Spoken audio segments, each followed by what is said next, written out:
35 ലക്ഷത്തിലധികം നിരപരാധികളായ മനുഷ്യർ പ്രതിദിനം ഉറങ്ങാൻ കിടക്കുന്നത് എന്നെങ്കിലും ഒരു ദിവസം ഈ ഡാം തകരുമോ എന്ന നെഞ്ചിലൊടുങ്ങാത്ത ഭയത്തോടെയാണ്. ഇടുക്കി, എറണാകുളം, കോട്ടയം, ആലപ്പുഴ, പത്തനംതിട്ട എന്നീ 5 ജില്ലകളിലെ ജനങ്ങളുടെ തലയ്ക്ക് മുകളിൽ തൂങ്ങി നിൽക്കുന്നൊരു വലിയ ജലബോംബാണ് മുല്ലപ്പെരിയാർ. അറബിക്കടലിലേക്ക് പതിക്കേണ്ട വെള്ളം തടഞ്ഞു നിർത്തി മറ്റൊരു സംസ്ഥാനത്തിൻ്റെ വരൾച്ച മാറ്റാൻ തുടങ്ങിയൊരു പദ്ധതി ഇന്നൊരു ജനതയുടെ മൊത്തം ജീവന് ഭീഷണിയായി മാറിയിരിക്കുന്നു. എന്നാൽ അതിർത്തിക്കപ്പുറത്ത് പതിറ്റാണ്ടുകളായി മുല്ലപ്പെരിയാർ എന്നത് കേവലം വോട്ടുപെട്ടി നിറയ്ക്കാനുള്ള ഒരു രാഷ്ട്രീയ പ്രചാരണ വിഷയം മാത്രമാണ്.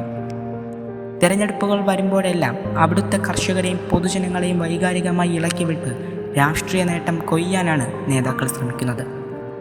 കേരളത്തിന് ഒരു തുള്ളി വെള്ളം കൊടുക്കില്ല, അതിർത്തിയിലെ ജലനിരപ്പ് ഇനിയും ഉയർത്തും എന്നൊക്കെ വിളിച്ച് പറയുമ്പോൾ അവർ മറന്നു പോകുന്ന ഒരു യഥാർത്ഥ സംഭവമുണ്ട്. തമിഴ്നാട്ടിലെ ജനങ്ങളെ വൈകാരികമായി തെറ്റിദ്ധരിപ്പിച്ച് രാഷ്ട്രീയ ലാഭം കൊയ്യുന്നവർ മറച്ചുവെക്കുന്ന വലിയ സത്യം എന്താണ്? കേരള സർക്കാർ ഇപ്പോഴും വെട്ടുവീഴ്ചകൾ ചെയ്ത് തമിഴ്നാടിന് വെള്ളവും കേരളത്തിന് സുരക്ഷയുമെന്ന ഉറച്ച നിലപാട് സ്വീകരിച്ചിട്ടുള്ളത്.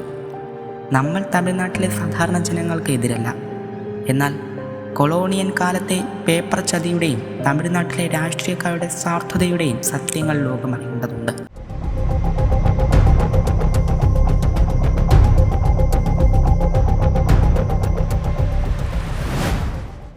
നമുക്ക് 19-ാം നൂറ്റാണ്ടിലേക്ക് തിരിഞ്ഞു നോക്കാം. 1880-കളിൽ തമിഴ്നാട്ടിലെ മധുര, രാമനാഥപുരം, തേനി മേഖലകളിൽ രൂക്ഷമായ വരൾച്ചയും പട്ടിണിയും അനുഭവപ്പെട്ടിരുന്നു. അന്നത്തെ ബ്രിട്ടീഷ് റെയിൽവേ എഞ്ചിനീയറായിരുന്ന കേണൽ ജോൺ ഒരു പദ്ധതി മുന്നോട്ട് വെച്ചു. അറബിക്കടലിലേക്ക് ഒഴുകിപ്പോകുന്ന തിരുവിതാംകൂറിലെ പെരിയാറിലെ വെള്ളം തടഞ്ഞു നിർത്തി മല തുളച്ച് കിഴക്കോട്ട് തമിഴ്നാട്ടിലെ വരണ്ട പ്രദേശങ്ങളിലേക്ക് തിരിച്ചുവിടുക. എന്നാൽ അതിന് തിരുവിതാംകൂർ രാജ്യത്തിൻ്റെ സമ്മതം വേണമായിരുന്നു. 1886 ഒക്ടോബർ 29-നാണ് ചരിത്രത്തിലെ ആ കറുത്ത കരാർ ഒപ്പിടുന്നത്.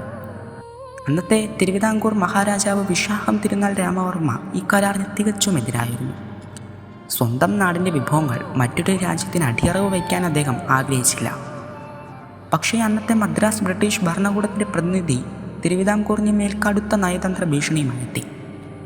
കരാറിൽ ഒപ്പുവെച്ചില്ലെങ്കിൽ തിരുവിതാംകൂറിൻ്റെ സ്വയംഭരണ അവകാശങ്ങൾ എടുത്തുകളയും, സൈന്യത്തെ ഉപയോഗിക്കേണ്ടി വരും എന്ന കടുത്ത സമ്മർദ്ദം ബ്രിട്ടീഷുകാർ ചെലുത്തി. നിവൃത്തിയില്ലാതെ അക്ഷരങ്ങളുടെ കൂട്ടക്ഷരങ്ങളിൽ ചതിയൊളിപ്പിച്ച് അന്നത്തെ ദിവാൻ രാമയ്യങ്കാർക്ക് അതിൽ ഒപ്പുവെക്കേണ്ടി വന്നു. ഇവിടെയാണ് ചരിത്രത്തിലെ ഏറ്റവും വലിയ പേപ്പർ തട്ടിപ്പ് നടന്നത്. ലോകത്തൊരിടത്തും ഒരു മനുഷ്യനിർമ്മിത അണക്കെട്ടിനും 999 വർഷത്തെ പാട്ടക്കരാർ കൊടുക്കാറില്ല. ഏതൊരു അണക്കെട്ടും 100-150 വർഷം കൊണ്ട് ക്ഷയിക്കുമെന്ന് ബ്രിട്ടീഷുകാർക്ക് നന്നായി അറിയാമായിരുന്നു. എന്നിട്ടും തിരുവിതാംകൂറിനെ എന്നേക്കുമായി വഞ്ചിക്കാൻ അവർ 999 വർഷത്തെ എന്ന് അക്ഷരങ്ങളിൽ ഒളിപ്പിച്ചു വെച്ചു. 8000 ഏക്കറോളം വരുന്ന വനഭൂമിക്ക് അന്ന് ബ്രിട്ടീഷുകാർ നിശ്ചയിച്ച വാടക എത്രയാണെന്നറിയുന്നു. ഏക്കറിന് വർഷത്തിൽ വെറും 5 രൂപ. പെരിയാറിലെ വെള്ളം കൊണ്ട് മധുരയിൽ കോടികളുടെ കൃഷി സമ്പത്തുണ്ടായപ്പോഴും കേരളത്തിന് കിട്ടിയത് വെറും തുച്ഛമായ തുകയായിരുന്നു. അന്ന് ദിവാൻ രാമയ്യങ്കാർ വിഷത്തോടെ എഴുതി വെച്ചു, എൻ്റെ രക്തം ചീറ്റിക്കൊണ്ടാണ് ഞാൻ ഇതിൽ ഒപ്പുവെച്ചത്. ഈ കരാർ തിരുവിതാംകൂറിൻ്റെ കഴുത്തിൽ കെട്ടിയ ഒരു തൂക്കുകയറാണ്. 1947 ഓഗസ്റ്റ് 15-ന് ഇന്ത്യക്ക് സ്വാതന്ത്ര്യം ലഭിച്ചപ്പോൾ ഡോക്ട്രിൻ ഓഫ് ലാംബ്സ് എന്ന നിയമത്തമനുസരിച്ച് ബ്രിട്ടീഷ് ഭരണകൂടം തിരുവിതാംകൂറുമായി ഉണ്ടാക്കിയ എല്ലാ കരാറുകളും സ്വയം അസാധുമായി റദ്ദായിരിക്കുന്നു. അതായത് 1947 ശേഷം 1886-ലെ 999 വർഷത്തെ കരാറിന് നിയമപരമായി യാതൊരുവിധ തെളിവുകളുമില്ലായിരുന്നു. എന്നാൽ 1970-ൽ തമിഴ്നാട്ടിലെ തന്ത്രപരമായ നീക്കങ്ങളിൽ വീണുപോയി വാടക തുക ഏക്കറിന് 5 രൂപയിൽ നിന്ന് 30 രൂപയായി ഉയർത്താമെന്ന വ്യവസ്ഥയിൽ കരാർ പുതുക്കേണ്ടി വന്നത് ചരിത്രത്തിലെ മറ്റൊരു അധ്യായമാണ്.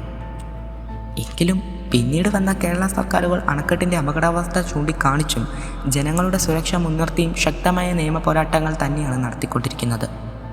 ഡാം സേഫ്റ്റി ആക്ട് പാസാക്കിയും കേന്ദ്ര സർക്കാരിനെയും സുപ്രീം കോടതിയെയും സമീപിച്ചു കേരളം നിരന്തരം പോരാടുന്നു. എന്നാൽ അതിർത്തിക്കപ്പുറത്തുള്ള കടുത്ത രാഷ്ട്രീയ സമ്മർദ്ദങ്ങൾ മൂലം കേരളത്തിൻ്റെ ഈ ന്യായമായ സുരക്ഷാ ആവശ്യങ്ങൾ പോലും പലപ്പോഴും തടസ്സപ്പെടുകയാണ് ചെയ്യുന്നത്. ഇനി നമുക്ക് ഈ അണക്കെട്ടിൻ്റെ ഘടനയെക്കുറിച്ച് ശാസ്ത്രീയമായി നോക്കാം. 1895-ൽ നിർമ്മാണം പൂർത്തിയായ മുല്ലപ്പെരിയാർ അണക്കെട്ട് പണിതിരിക്കുന്നത് സിമൻറ്റോ കമ്പിയോ ആധുനിക കോൺക്രീറ്റ് സാങ്കേതികവിദ്യ ഉപയോഗിച്ചല്ല. ചുണ്ണാമ്പ്, കടുക്ക, ശർക്കര എന്നിവ ചേർത്തുണ്ടാക്കിയ ലൈം സുർക്കി എന്ന പഴയ മിശ്രിതം ഉപയോഗിച്ചാണ് കല്ലുകൾ കൂട്ടി യോജിപ്പിച്ചിരിക്കുന്നത്. ഒരു ലൈം സുർക്കി ഡാമിൻ്റെ പരമാവധി ആയുസ് 50 മുതൽ 70 വർഷം വരെയാണ്. എന്നാൽ ഈ ഡാമിന് 129 വർഷത്തിലധികം പഴക്കമുണ്ട്.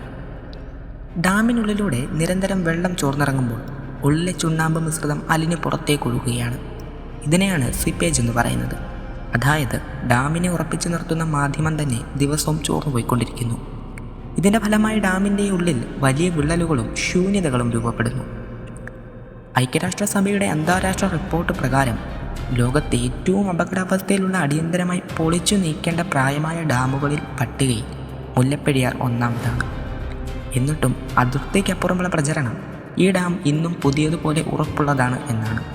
ശാസ്ത്രത്തെ പോലും പുച്ഛിക്കുന്ന പ്രചാരണമാണിത്. മഴക്കാലത്ത് അതിർത്തിക്കപ്പുറത്തെ അധികൃതർ കാണിക്കുന്ന ചില നടപടികൾ വലിയ പ്രതിഷേധത്തിന് ഇടയാക്കിയിട്ടുണ്ട്. തമിഴ്നാട്ടിലെ ജനങ്ങളെ തെറ്റിദ്ധരിപ്പിച്ച് രാഷ്ട്രീയ നേട്ടം കൊയ്യുന്നവർ കാണിക്കുന്ന പ്രധാന അനീതികൾ ഏതൊക്കെയെന്ന് നമുക്ക് നോക്കാം. 1. അർദ്ധരാത്രിയിലെ ക്രൂരത. മഴക്കാലത്ത് പകൽ സമയത്ത് ഷട്ടറുകൾ തുറക്കാതെ വെള്ളം പരമാവധി ഉയർത്തിവെക്കും. എന്നിട്ട് അർദ്ധരാത്രിയിൽ ജനങ്ങൾ ഉറങ്ങിക്കിടക്കുമ്പോൾ യാതൊരു മുന്നറിയിപ്പുമില്ലാതെ ഷട്ടറുകൾ ഒന്നിച്ചുയർത്തി വിടും. പെരിയാർ തീരത്തെ ആയിരക്കണക്കിന് വീടുകളിലേക്ക് ഒരൊറ്റ രാത്രി കൊണ്ട് വെള്ളം കയറ്റി ജനങ്ങളെ തെരുവിലാക്കുന്ന രീതിയാണിത്. 2. കേരളം വെള്ളം തടയുന്നു എന്ന കള്ളക്കഥ. കേരള സർക്കാർ പലതവണ ആവർത്തിച്ചതാണ് തമിഴ്നാടിന് വെള്ളം, കേരളത്തിന് സുരക്ഷ. പുതിയൊരു ഡാം പണിത് അവിടെ നിന്ന് തമിഴ്നാടിന് ആവശ്യത്തിന് വെള്ളം കൊടുക്കാമെന്നാണ് കേരള സർക്കാർ വ്യക്തമാക്കുന്നത്. എന്നാൽ പുതിയ ഡാം വന്നാൽ അതിന്മേലുള്ള സ്വാഭാവിക അധികാരം കേരളത്തിനാകും എന്ന അനാവശ്യ ഭയം കൊണ്ടാണ് അവർ ഇതിനെ എതിർക്കുന്നത്. 3. വോട്ട് ബാങ്ക് രാഷ്ട്രീയം. തമിഴ്നാട്ടിൽ ഓരോ തെരഞ്ഞെടുപ്പ് അടുക്കുമ്പോൾ ഡാമിൻ്റെ യാഥാർത്ഥ്യങ്ങൾ മറച്ചുവെച്ച് ജനങ്ങളെ തെറ്റിദ്ധരിപ്പിക്കുന്ന പ്രസംഗങ്ങൾ നടത്തുന്നത് അവിടുത്തെ നേതാക്കളുടെ പതിവ് രീതിയായി മാറിയിരിക്കുന്നു. അതിർത്തിക്കപ്പുറമുള്ളവർ മനസ്സിലാക്കേണ്ട ഒരു വലിയ കാര്യമുണ്ട്. നമ്മുടെ നാട്ടിൽ ഒരു പഴയ പഴഞ്ചൊല്ലുണ്ട്, വെച്ചതൊന്ന് കിട്ടിയതൊന്ന്, അല്ലെങ്കിൽ താൻ കുഴിയിൽ വീണാൽ ആരും കുറ്റക്കാരനല്ല എന്ന പോലെ. അയൽ സംസ്ഥാനമായ കേരളത്തിൻ്റെ ജീവൻ്റെ വില അവഗണിച്ച് തന്നിഷ്ടം കാണിക്കുമ്പോൾ മറ്റൊരു വശത്ത് കർണാടകയിൽ നിന്ന് അവർക്ക് അതുപോലൊരവസ്ഥ വരുന്നുണ്ട്. കാവേരി നദിയിൽ കർണാടക പണിയാൻ പോകുന്ന മേഘാദാന്തു അണക്കെട്ട് തമിഴ്നാടിൻ്റെ ഉറക്കം കെടുത്തുകയാണ്. കാവേരി വിഷയത്തിൽ തമിഴ്നാട് പറയുന്ന വാദം എന്താണ്? താഴത്തെ സംസ്ഥാനത്തിൻ്റെ അവകാശങ്ങൾ കർണാടക ലംഘിക്കരുത്, തമിഴ്നാട്ടിലെ കർഷകർക്ക് വെള്ളം വേണമെന്ന്. നോക്കൂ, എന്തുമാത്രം ഇരട്ടത്താപ്പാണിത്. തങ്ങൾക്ക് വെള്ളം വേണമെന്ന് പറഞ്ഞ് കർണാടകയ്ക്ക് മുന്നിൽ അവകാശവാദം ഉന്നയിക്കുന്നവർ മുല്ലപ്പെരിയാറിലേക്ക് വരുമ്പോൾ കേരളത്തിലെ 35 ലക്ഷം മനുഷ്യരുടെ ജീവിക്കാനുള്ള അവകാശത്തെയാണ് കാറ്റിൽ പറത്തുന്നത്. തമിഴ്നാട് ഇത് മനസ്സിലാക്കണം. മുല്ലപ്പെരിയാറിൽ കേരളത്തിൻ്റെ സുരക്ഷ ഉറപ്പാക്കാൻ അവർ തയ്യാറായില്ലെങ്കിൽ കേരളത്തിൽ നിന്ന് തമിഴ്നാട്ടിലേക്ക് ഒഴുകുന്ന പമ്പ, അച്ചൻകോവിൽ നദീജലങ്ങൾ കൊല്ലം, പത്തനംതിട്ട മേഖലകളിലെ നമ്മുടെ സ്വന്തം കൃഷിക്കും ആവശ്യങ്ങൾക്കുമായി തിരിച്ചുവിടുന്ന പദ്ധതിയുമായി കേരള സർക്കാരിന് മുന്നോട്ട് പോകേണ്ടി വരും.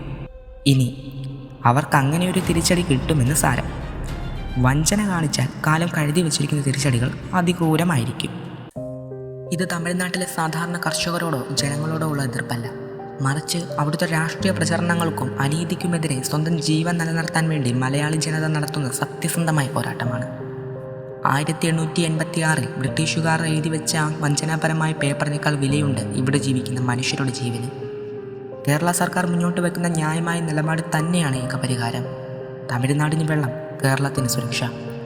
ഭരണാധികാരികളും കോടതികളും സത്യങ്ങൾ മനസ്സിലാക്കി പെട്ടെന്ന് തന്നെ തീരുമാനമെടുക്കുമെന്നും ദുരന്ത നിഴലിൽ നിന്ന് നമ്മുടെ ജനങ്ങൾക്ക് മോചനം ലഭിക്കുമെന്നും പ്രതീക്ഷിക്കാം. യഥാർത്ഥ സത്യങ്ങൾ എല്ലാവരിലേക്കും എത്തിക്കുക. നിങ്ങളുടെ അഭിപ്രായങ്ങൾ താഴെ കമൻറ്റിൽ രേഖപ്പെടുത്തുക. മറ്റൊരു വീഡിയോയുമായി വീണ്ടും കാണാം. അതുവരേക്കും നന്ദി.